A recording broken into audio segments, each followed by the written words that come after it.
What is up good people, আশা করি আপনারা সবাই ভালো আছেন। আলহামদুলিল্লাহ আমিও ভালো আছি। এখন প্রায় রাত 1টা বাজে। আমার ভিডিও কোয়ালিটি দেখে বুঝতেছেন যে আমার লাইটগুলো অফ করা। যাই হোক, ভিডিও কোয়ালিটি খুব খারাপ আসতেছে, এটা কোনো ব্যাপার না। এখন প্রায় রাত 1টা বাজে, বাসায় কিন্তু কেউ নাই। চিন্তা করতেছি কোনো একটা জায়গায় চলে যাই, ভালো লাগতেছে না। তো মাথায় প্ল্যান আসলো কি, চট্টগ্রাম চলে যাই। এক্স্যাক্টলি গ্যাস, আমি এখন চট্টগ্রাম চলে যাব, কিন্তু আমি একা যাব না, আমি আমার ফুল টিম নিয়ে যাব। আমার টিম বলতে আমার ফ্রেন্ড সার্কেল নিয়ে যাব। একা একা তো কোনো জায়গায় যে মানে চিল করা যাবে না। আহ, এখন 1টা বাজে, যেহেতু আমরা 2টার দিকে বের হয়ে যাবো বলছি। আমাদের গাড়িটাও আসতেছে, ইনশাল্লাহ ভালো কিছু হবে। আর রাতের বেলা যেহেতু ভিডিও তেমন করতে পারবো না, দিনের বেলা ভিডিও কোয়ালিটি ইনশাল্লাহ অনেক ভালো আসবে। আরে ভালো আসবে না ভাই, আমার ফোন নষ্ট। সাবস্ক্রাইব। তো আমি একটা ব্যাগ নিয়ে নিছি, ছোট্ট একটা, তেমন কিছুই নিই নাই। আর আমার চশমাটা। আজকে আমার মোটামুটি মানে রুমটা মানে গোছালো আছে, আমার কাছে মনে হয় অনেকটাই গোছালো। 8 দিন না হলে ভাই আমার রুমের যে একটা অবস্থা হয়, মনে হয় যে মানুষ থাকে না। আর যত যাই বলেন না কেন, একটা ছেলের রুম কখনোই ঠিক থাকে না, সবসময় অগোছালো থাকে। আর গাইস, আরেকটা কথা হচ্ছে কি আমার রুমের এই জিনিসটা খুবই আমার কাছে ভালো লাগে, কারণ এটা আমাকে একজনে মানে নিজ হাতে আর্ট করে দিছে। আই ডোন্ট নো একটা মানুষ কিভাবে এত সুন্দরভাবে আর্ট করতে পারে নিজ হাতে। যাই হোক, এটা খুবই মানে স্পেশাল আমার জন্য, কারণ আমি যখন আমার রুমে ঢুকি তখন সবার আগে হচ্ছে কি এই কর্নারটা চোখ যায়। এটা খুব স্পেশাল। আর এইটা, এটা তেমন একটা না, এটা অনেকটা স্পেশাল। যাই হোক, এখন আমি বের হয়ে যাব। এখন বাজে প্রায় রাত 3টা, বের হওয়ার কথা ছিল 2টা। তো এখনও আমাদের যে পোলাপানগুলো ওগুলো আসেনি। ওদেরকে যদি বলি 3টা তাহলে হয়ে যায় 4টা। আর যদি বলি মানে 2টা, যেটাই বলি না কেন, মানে যখন বলি মানে সময় দিব, ওরা মানে আধা ঘন্টা 1 ঘন্টা লেট। এখনও গাড়িও আসেনি, আমরা এখনও দাঁড়ায় আছি। এখানে আমার একটা ছোটো ভাই রাসেল, ও দাঁড়ায় আছে, ওখানে নুরসাইদ আছে, রাশেদ। আমরা এখনও রাস্তায় দাঁড়ায় আছি, 3টা বাজে আর কি। এখন চিন্তা করতেছি কেউ যদি আবার চট্টুর বলে ইচ্ছে তো একটা বানান দেয়, তো অবস্থা খারাপ হয়ে যাবে। কি বলিস? হ্যাঁ, অন্ধকার কিছু দেখা যায় না। আমি বলছি না, দিনের বেলা ফুটেজগুলো অনেক সুন্দর আসবে। আমার ভিডিও দেখেন, কন্টিনিউ, সাবস্ক্রাইব।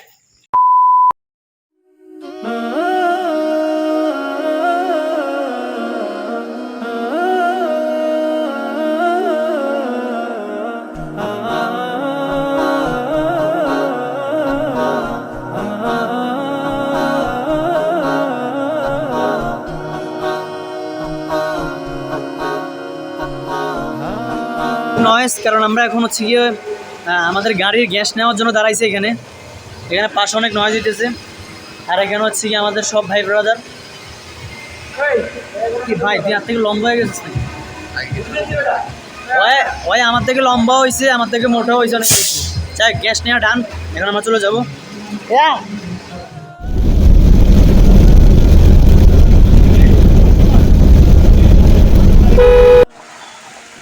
তো ফাইনালি আমরা চট্টগ্রাম চলে আসছি। বাট চট্টগ্রাম আইসা যে একটা অবস্থা দেখতেছি, যে পরিমাণ বৃষ্টি হইতেছে, মানে পাহাড়ে উঠবো মানে কি করবো বুঝতেছি না। তো আমরা এখন আসছি হচ্ছে আমাদের একজন বড় আপুদের বাসায়, ওনাদের বাসা চট্টগ্রামে। তো আপু আমাদেরকে মানে ইনভাইট করছে, আসলাম। মানে আপু যে একটা আপ্যায়ন করছে যা বলার বাইরে, মানে এটা আমরা আশা করি নাই। আমার ভাবছি আপুর সাথে দেখা করে ড্যান্স চলে যাবো, কিন্তু উনি যে এত কিছু করে বসে আছে যা বলার বাইরে। কিন্তু আমাদের মানে উচিত ছিল কি, মানে একবার খবর নেওয়া যে ওয়েদারে কি একটা অবস্থা। আমরা মানে ওয়েদারে কোনো খবর টবর না নিয়ে ড্রিম করে চলে আসছি। এখন তো মানে ফাইসা গেছে বৃষ্টিতে। কিরে, আসলে এই ছেলেটার মন খারাপ, কারণ ম্যানেজার তো ওর টাকা পয়সা সব ওর কাছে। কারণ এই ট্যুরের প্ল্যান করছে হচ্ছে এই ছেলেটার উপর দিয়ে এখন কী যে যাবে আল্লাহ মাবুদ ছাড়া কেউ জানে না। কারণ টিমে যদি কেউ কখনো দায়িত্ব নেয়, মানে ওর উপর দিয়ে যে কী যায় আল্লাহ মাবুদ ছাড়া কেউ জানে না। এখন তো ও মানে চেরাচুরির দিকে তাকানো যাইতেছে না। হ্যাঁ চিল, চলো আমরা বৃষ্টিতে ভিজি। বৃষ্টি কিন্তু খুব হালকাভাবে হইতেছে, বাট এরকমভাবে হইলে আমরা কিন্তু পাহাড়ে উঠতে পারবো না। উঠ আস্তে আস্তে আস্তে। আমরা কি আবার পিছনে যাবো? আরে মানে জীবনটা ভাই সব পিছিয়ে গেছে রে ভাই। হ্যাঁ, এই হচ্ছে পাহাড়ের অবস্থা। তা আমার সাঙ্গপাঙ্গরা সবাই উঠতেছে ভাই, যে একটা অবস্থা। এই গান চলেছে পুরো কপিরাইট খেয়ে যাম। এতদিন দেখলাম ভিডিওতে যে সবাই উঠে, কিন্তু ভাই এই আমি তো অনেক হাঁপাইয়া দিতেছি রে ভাই। কি রে তোরা দেখ কত ঘুরে গেছস কি ভাই, আরো বৃষ্টি হয়েছে, মানে সব পিছলা, রাস্তা মাস্তা সব পিছলা। আল্লাহ, আজকে দেখা যাবে যে কার শরীরে কতটুকু জোর আছে। রাশেদ মামা, তুই কি ঠিক আছস? হ্যাঁ গাইস, আমাদেরকে একদম ওই যে উপরে পাহাড়টা দেখতেছেন না, এই জায়গায় উঠতে হবে। এখন মানে কি যে কমু ভাই, আমি তো এমনিতে হচ্ছে চিকনাস একটা মানুষ, তার উপর দিয়ে যদি এত উপরে উঠতে যাই ভাই, আমার তো আজকে আরো শরীর অর্ধেক কমে যাবে। আমার সাঙ্গপাঙ্গরা সব সামনে ভাই, ওগো শরীরে তো কারেন্ট কেমনে, আয় হায়।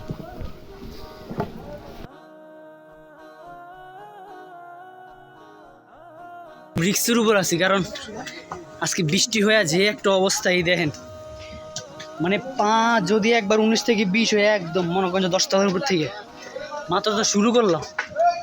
আল্লাহ, আমি তো খুব ভয় লাগতেছে, কারণ আমার পায়ে যে জুতা, এটা এখানের জন্য মানে পারফেক্ট না। 19 থেকে 20 হলে একদম না রে। নেক্সট টাইম থেকে কেউ যদি সীতাকুণ্ডের কথা বলো, তাদেরকে গরু কেটে খাওয়ানো হবে। এই যে লাঠিটা দিছে না 20 টাকা দামের, এটা পুরা দিয়ে দেওয়া হবে। এখনো ভাই আমার পিছনে যে মনে করেন যে ওয়েদারটা দেখতেছেন, বিশ্বাস যদি করেন মানে কতক্ষণ, এই আমরা প্রায় কতক্ষণ ধরে উঠতেছি। এই যাই হোক, আমরা অনেকক্ষণ, এখনো আমাদের এই যে অনেক উপর উঠা বাকি। আমি জানি আমার ব্লগটা কেমন আসতেছে, কারণ আমার ফোনের সমস্যা, আমি বারবার বলতেছি। আর এখানে উঠে ভিডিও করার মতো কারো কোনো মন মানসিকতা নাই এখানে। আর ওই যে বৃষ্টি হওয়ার পর হচ্ছে আপনার রাস্তাগুলো মানে একদম পিছলা হয়ে গেছে, কারণ খুবই রিক্সে উঠতেছে, মানে আর কিছু বলার নাই। তবে যে ওয়েদার, এই ওয়েদার দেখলে মনটা ঠান্ডা হয়ে যাওয়ার কথা, কিন্তু এখনও অনেক উপর উঠতে হবে, এটাই আফসোস। কিন্তু আমি কি ভিডিও করতেছি আই ডোন্ট নো, আমি বুঝতেছি না। কারণ আমি খুব, শুধু আমি না, এখানে যত পর্যটক আসছে সবাই হচ্ছে গিয়ে মনে করেন রিক্সে উঠতেছে, কারণ ওই যে বৃষ্টি হয়েছে। এই চল চল উপরে যাই।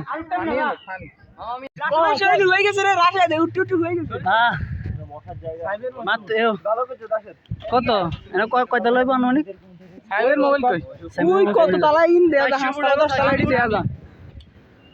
এই হলো হচ্ছে কি ভিউ আর কি, এখনো অনেক দূর বাকি।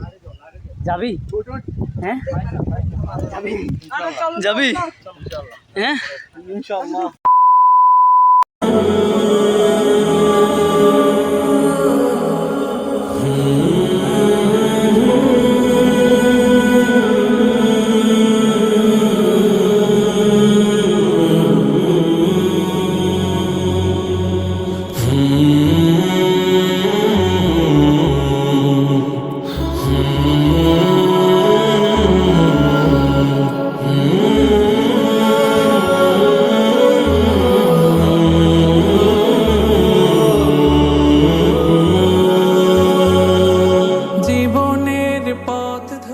ভাবছিলাম কি যে আমাদের পাহাড় ওখানেই শেষ, বাট এবার ফাইনালি আমরা সবচেয়ে উপরের মানে যে ইয়েটা একদম পাহাড়ের সবচেয়ে মানে চূড়ায় যেটা, একদম ফাইনালি আমরা সেখানে উঠছি। এখানে মানে স্পষ্ট মেঘ দেখা যাচ্ছে, যদিও আমার পিছনে ক্যামেরা ভালো না, না হলে সুন্দরভাবে দেখাতে পারতাম।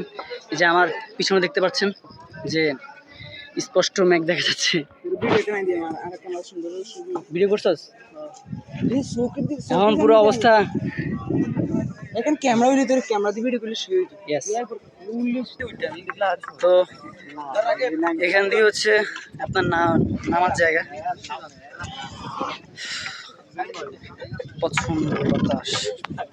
জীবনের পথ ধরে হেঁটে চলি রোজ, কেটে যায় হায়াতের দিন, জানি না কবু কোথায় উঠবে বেজে এ চলার বিদায়ের বিন।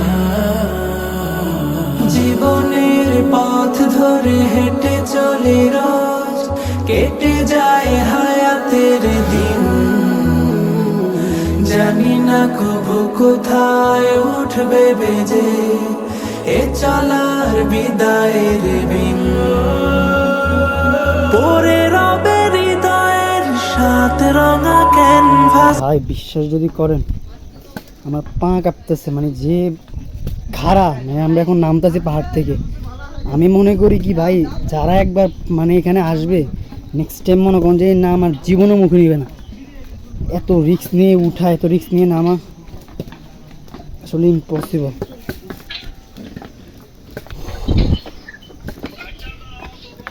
খুব আমার না মানে শরীর দুর্বল হয়ে গেছে পুরো, খুব রিস্ক নিয়ে নামতেছে। আমার পায়ে নাই জুতা।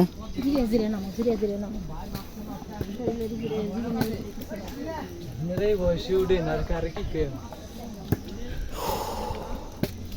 এখন শুধু এই যে রাস্তার অবস্থা মানে খুবই খারাপ।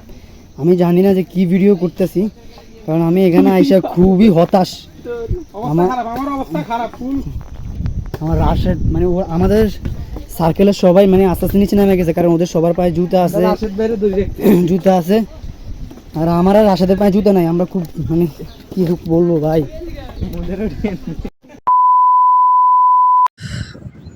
আমি ব্লগটা কন্টিনিউ করতে পারবো কিনা আই ডোন্ট নো, কারণ আমি খুবই খুবই খুবই দুর্বল হয়ে গেছি। মাথা ব্যথা করতেছে প্রচণ্ড। যাই হোক, আর সবাই ভালো থাকবেন, সুস্থ থাকবেন। আল্লাহ হাফেজ। নেক্সট যে ফুটেজগুলো আছে ওগুলো দেখতে থাকুন। আর হয়তো দেখা হতে না পারে। আল্লাহ হাফেজ, আসসালামু আলাইকুম, চিলড্রেন, টেক কেয়ার, আলবিদা। জীবনের পথ ধরে হেঁটে চলি রোজ, কেটে যায় হায়াতের দিন।